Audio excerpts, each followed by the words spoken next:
कहानी की शुरुआत होती है चार दोस्तों से, जिनमें दो लड़कियां हैं, स्टेसी और एमी, और उनके बॉयफ्रेंड्स जेफ और एरिक। ये लोग छुट्टियां बिताने के लिए मैक्सिको आए हैं। जब ये लोग एक स्विमिंग पूल के पास रिलैक्स कर रहे होते हैं, तभी इनकी मुलाकात एक ट्रैवलर मैथियस से होती है। तब जेफ उसे ड्रिंक ऑफर करता है और फिर सब साथ बैठकर बातें करने लगते हैं और जल्द मैथियस की इनसे दोस्ती हो जाती है। मैथियस उन्हें बताता है कि उसका भाई अपनी गर्लफ्रेंड के साथ एक पुराना टेम्पल देखने गया है जो किसी मैप में नहीं दिखता, मतलब वह जगह बहुत सीक्रेट है। मैथियस खुद कभी वहां नहीं गया, लेकिन अब जब वो मैक्सिको में है तो वह उस जगह को एक्सप्लोर करना चाहता है। तब वो दोस्तों से पूछता है, क्या तुम लोग मेरे साथ चलना चाहोगे, और सब एक्साइटेड होकर मान जाते हैं। अगले दिन ये सब एक गाड़ी हायर करते हैं, लेकिन ड्राइवर उन्हें वहां ले जाने से मना कर देता है। उसका कहना है कि जो लोग अब तक वहां गए हैं वो कभी वापस नहीं आए। सबको लगता है ड्राइवर सिर्फ डरावनी कहानियां सुना रहा है, तो वो उसे थोड़ा एक्स्ट्रा पैसे देकर मना लेते हैं। बाद में गाड़ी घने जंगल में जाती है और एक जगह आकर ड्राइवर कहता है कि अब आगे नहीं जा सकता, अब से तुम्हें पैदल चलना पड़ेगा। लेकिन हम वापस कैसे जाएंगे? अभी जाना होगा, इसे कॉल कर लेंगे। पर कैसे? यहाँ नेटवर्क कहाँ है? और कितनी दूर है? बीच में एक नहर आएगी, वहाँ बाईं तरफ एक रास्ता मिलेगा। पर यहाँ तो कोई रास्ता दिख नहीं रहा है। अरे वो डर जाएंगे। हेलो, ये कहाँ जा रहा है? ये रास्ता सही नहीं लगता।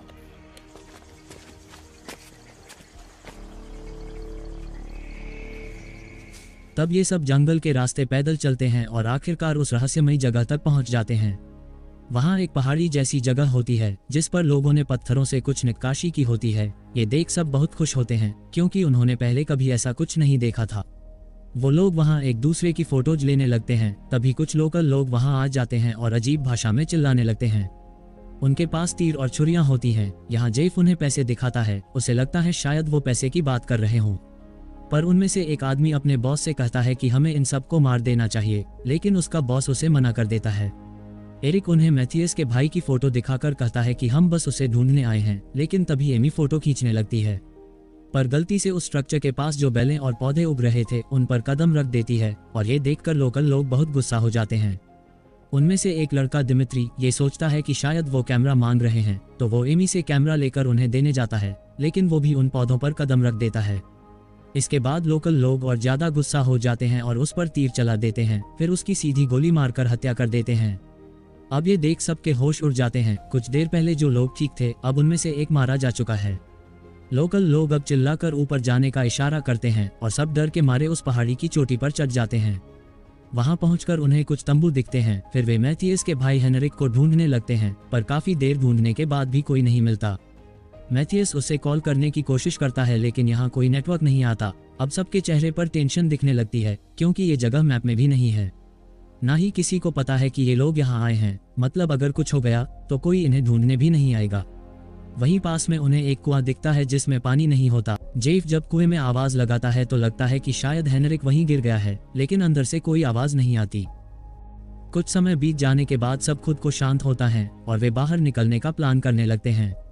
जेफ कहता है कि हमें यहीं रुकना चाहिए क्योंकि हो सकता है कि अगर हेनरिक अपने होटल न पहुंचे तो उसका दोस्त उसे ढूंढने आएगा, क्योंकि हेनरिक ने अपने दोस्त को उस जगह का एक मैप दिया था। अगर उसके दोस्त यहाँ आएंगे तो हम भी उनके साथ बच सकते हैं। तभी सबको एक मोबाइल की रिंगटोन सुनाई देती है और उन्हें लगता है कि वो आवाज कुएं के अंदर से आ रही है। मैथियस कुएं में नीचे उतरने लगता है और जेफ और एरिक उसे पकड़ने में मदद करते हैं, लेकिन रस्सी बहुत पुरानी होती है और बीच में ही टूट जाती है। अब मैथियस सीधा नीचे गिर जाता है। सब उसे आवाज लगाते हैं, लेकिन वो कोई जवाब नहीं देता है। अब वो लोग प्लान करते हैं कि किसी हल्के वजन वाले को नीचे भेजा जाए ताकि रस्सी टूटे नहीं। इसलिए स्टेसी को नीचे भेजने का फैसला होता है क्योंकि उसका वजन सबसे कम होता है। लेकिन दिक्कत ये होती है कि रस्सी नीचे पहुंचने से पहले ही खत्म हो जाती है, मतलब उसे थोड़ा सा नीचे कूदना पड़ता है और कूदते वक्त उसके पैर में चोट लग जाती है। पर वो किसी तरह हिम्मत रखती है और मैथियस को खोज लेती है। मैथियस की कमर टूट चुकी होती है, वो पूरी तरह से पैरालाइज हो गया होता है, ना चल सकता है ना बोल सकता है। ऊपर से जेफ कहता है कि हमें एक स्ट्रेचर बनाना होगा जिससे हम उसे ऊपर खींच सकें। वो एमी से कहता है कि अब तुम्हें स्ट्रेचर के साथ नीचे आना होगा ताकि हम मैथियस को ऊपर ले जा सकें, लेकिन एमी डर जाती है। उसे लगता है कि नीचे कुछ खतरनाक है। वो ग्रुप से कहती है कि शायद गांव वाले हमारी मदद कर दें और फिर वह नीचे चली जाती है। तब एमी जाकर उन लोगों से कहती है कि हमारा एक साथी नीचे कुएं में गिर गया है, वो बहुत घायल है, प्लीज मदद कीजिए। लेकिन वो लोग उसकी बात बिल्कुल नहीं सुनते, बल्कि उन पर अब भी तीर और बंदूकें ताने रहते हैं। लेकिन अब एमी गुस्से में आकर एक पौधा उखाड़कर उनकी तरफ फेंक देती है, जो एक छोटे बच्चे पर जाकर गिरता है। तभी सारे लोग उस बच्चे से दूर हट जाते हैं और उनका लीडर उस बच्चे पर बहुत गुस्सा होता है और उसे गोली मार देता है। अब जेफ और एमी जल्दी से ऊपर भाग जाते हैं। एमी को यकीन हो जाता है कि इन पौधों में जरूर कुछ है, तभी तो गांव वाले इनसे इतने डरते हैं। फिर सब मिलकर स्ट्रेचर बना लेते हैं।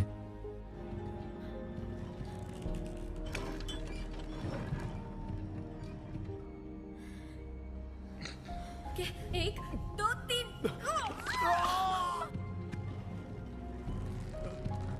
अब रात हो चुकी होती है, लेकिन ये लोग अभी भी वहीं फंसे हुए होते हैं। नीचे गांव वाले अब भी उन पर नजर रखे हुए हैं, ताकि कोई शहर का भोसरी वाला यहाँ से भाग न सके। हमें इसे अंदर टेंट में ले जाना चाहिए। सुबह जब स्टेसी उठती है तो देखती है कि पौधों की जड़ें उसके पैरों के अंदर घुस गई हैं, जिन्हें देख वो जोर जोर से चिल्लाने लगती है। एरिक किसी तरह उसके पैरों से वो जड़ें खींचकर निकालता है। दूसरी तरफ मैथियस की हालत और भी खराब हो चुकी होती है, क्योंकि पौधों ने उसकी दोनों टांगें खाली होती हैं। यहाँ हमें समझ आता है कि ये पौधे एक अलग तरह की प्रजाति हैं, जो इंसानों को सेंस करते हैं। ये पौधे शरीर में फैल जाते हैं और इनमें मौजूद वायरस इतना खतरनाक होता है कि इंसानी मांस को सड़ा देता है या खा जाता है, और यही इन लोगों के साथ हो रहा है।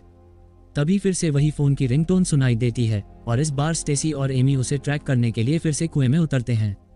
तब जेफ उन्हें 2 मशालें बना कर देता है, जिससे वो अंदर कुछ देख सकें। जैसे ही वो थोड़ा और अंदर जाते हैं, उन्हें एक लड़की की लाश दिखती है और उसके हाथ में एक मोबाइल होता है, लेकिन वो मोबाइल टूटा हुआ है। अब सवाल उठता है, फिर वो रिंगटोन आ कहाँ से रही थी? एमी ध्यान से देखती है और उसे पता चलता है कि रिंगटोन असल में उन पौधों के फूलों से आ रही थी। पर जब एमी जैसे ही उस फूल को छूती है, पौधा उसकी हाथ को जकड़ना शुरू कर देता है और देखते ही देखते वहाँ की सारी बेलें और पौधे उन्हें घेर लेते हैं।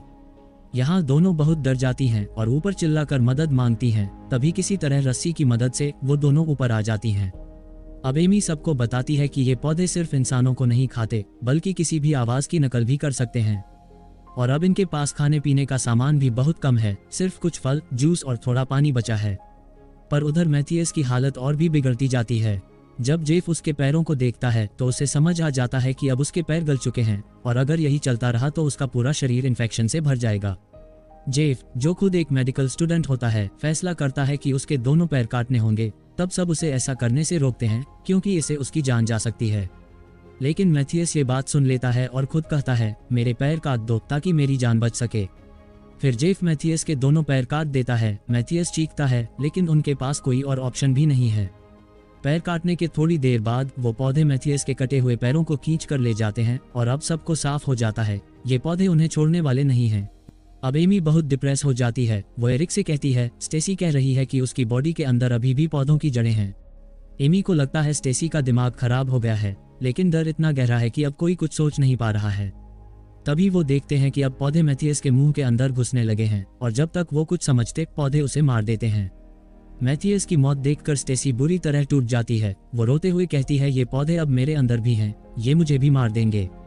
तभी उसके बोले गए शब्द पौधों के फूलों से दोहराए जाने लगते हैं, यानी पौधे अब उसकी आवाज की भी नकल करने लगे हैं। अगली सुबह जेफ और एमी सीढ़ियों पर बैठे होते हैं। वो देखते हैं कि गांव वाले उनके चारों ओर नमक छिड़क रहे हैं ताकि पौधे वहां से आगे न बढ़ सकें।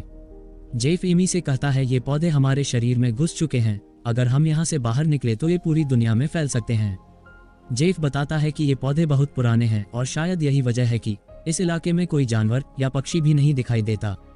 अब स्टेसी के शरीर के अंदर की जड़ें साफ दिखाई देने लगती हैं। वो जेफ से कहती है कि उन्हें निकाल दो। तब जेफ धीरे धीरे उसके पैरों की त्वचा काटकर अंदर की जड़ों को निकालता है। स्टेसी दर्द से कराहती है, लेकिन जेफ आखिरकार जड़ें बाहर निकाल देता है।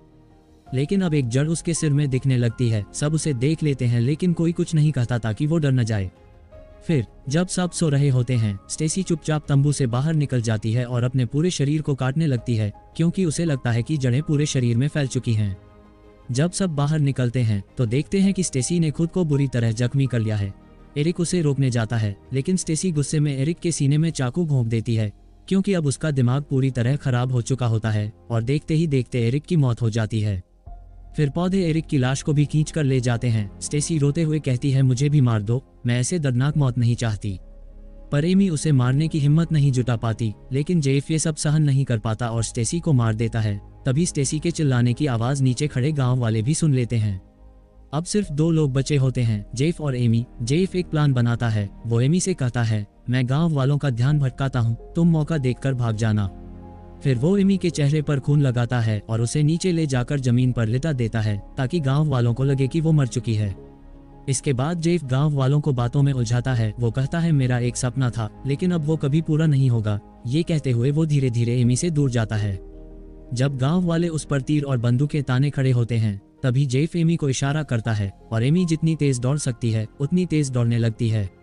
यहाँ गांव वाले जेफ को तीर मारकर मार देते हैं और एमी के पीछे भागने लगते हैं, पर एमी अपनी जान बचाकर जंगल में भागती है। तभी उसे एक गाड़ी दिखाई देती है जो शायद गांव वालों की होती है। उसमें चाबी लगी होती है और अब एमी बिना वक्त गवाए गाड़ी शुरू करती है और वहां से भाग निकलती है। लेकिन फिर हम देखते हैं कि एमी के चेहरे पर पौधे की जड़ें हलचल कर रही हैं, मतलब कहानी यहीं खत्म नहीं हुई है। फिर सीन में हम मैथियस के भाई हेनरिक के दोस्तों को देखते हैं जो उसे ढूंढते हुए उसी जगह पहुंचते हैं और यहीं पर ये मूवी खत्म होती है।